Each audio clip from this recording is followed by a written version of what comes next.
Hey guys, I'm back. This video is gonna be showing all the upgrades I've done to this thing and all things that's happened. First off, you probably can tell that these are not stock wheels. I'm pretty sure these are just slicks, and they get a lot of grip on the ground. They get a lot more grip. So I use these for doing like little races that I set up that I haven't filmed yet.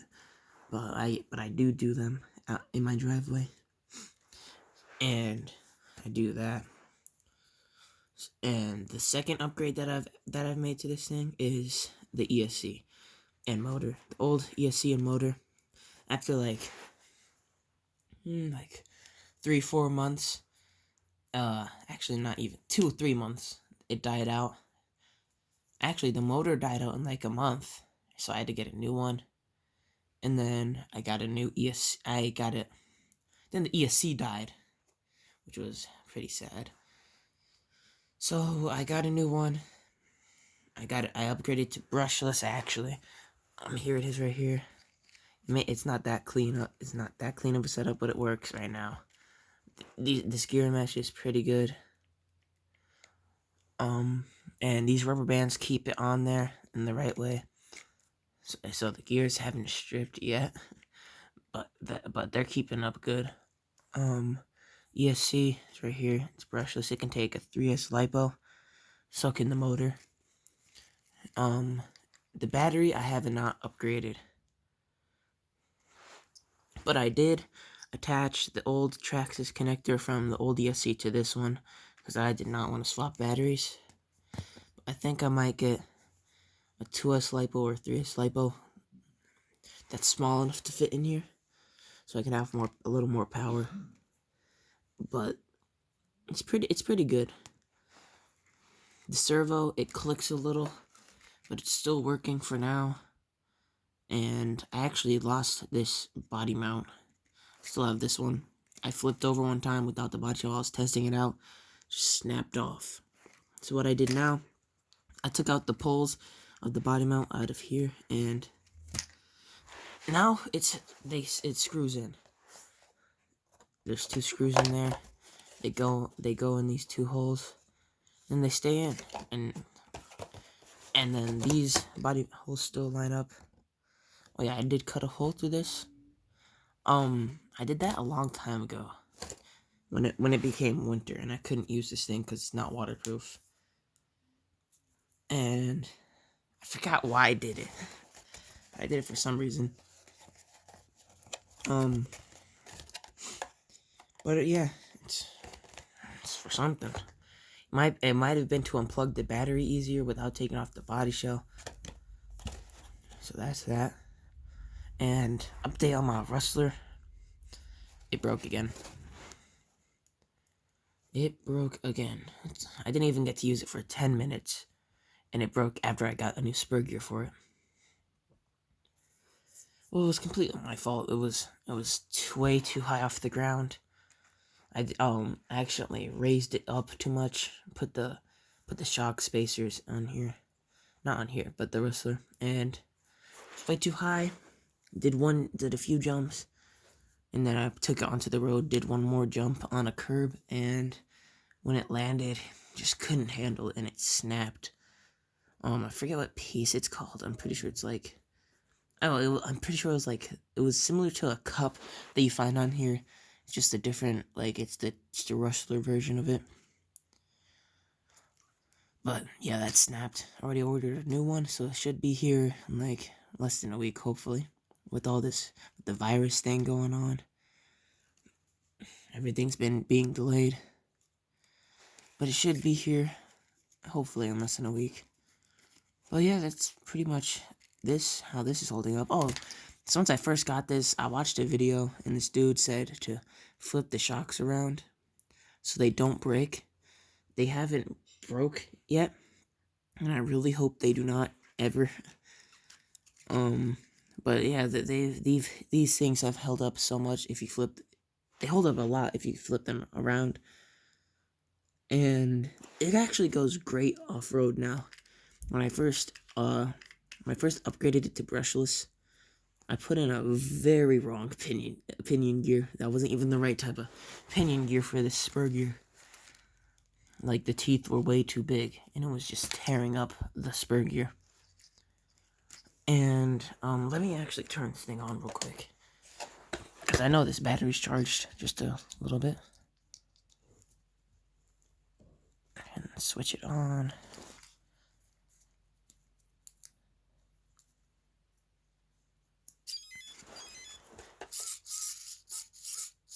You probably see or hear the click.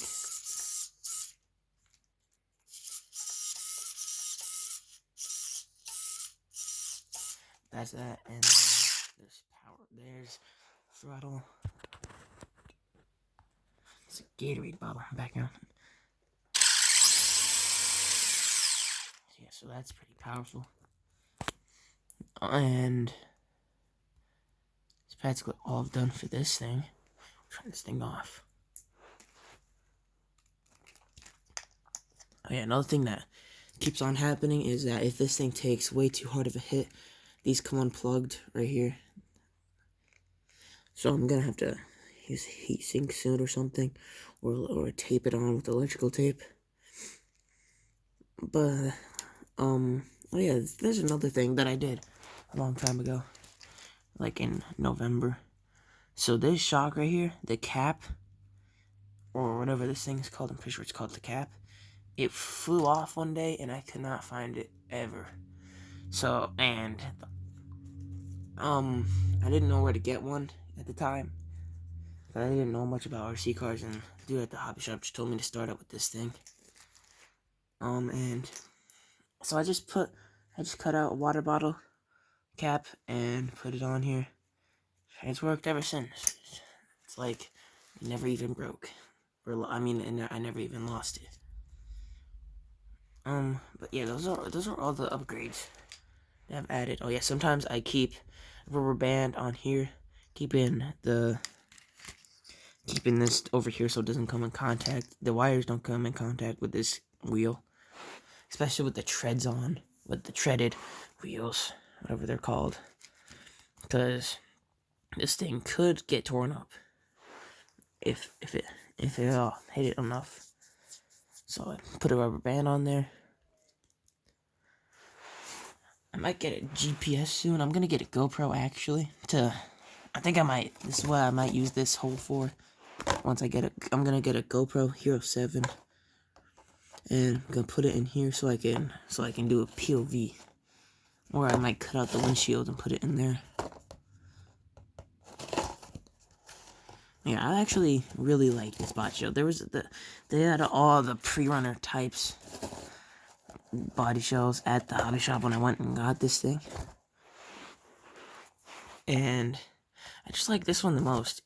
The blue one just didn't look right, and like the multiple color one, that one was pretty good, but I just like this one the most. I think it just looks the best. And so in total amount of money I've spent on this, when I first got it, 120.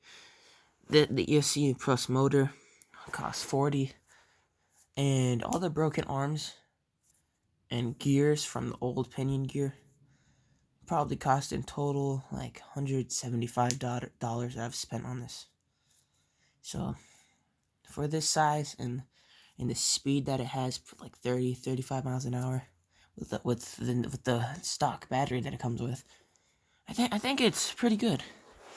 It can jump, and it can take hits, and it's really easy to find parts, and like anywhere. You can find them on the Traxxas website. You can find them on Amazon.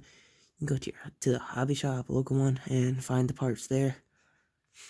And it's pretty good. But the bad part about it is the battery lifespan. So, or the battery runtime you get on it. You only get like 10-15 minutes. And that's why I'm gonna buy a second battery into a LiPo so I can use it more. But I'm also gonna have to get a different charger, because I'm pretty sure you can only charge Traxxas batteries with the Traxxas charger that I have. Let me take that out. Easy peek.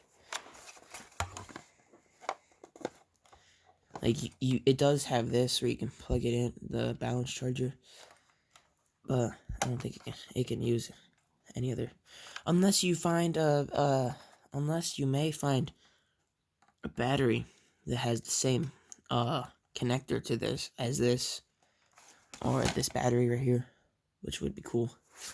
Might look for one. But yeah, that's pretty much it for what I've done. Goodbye.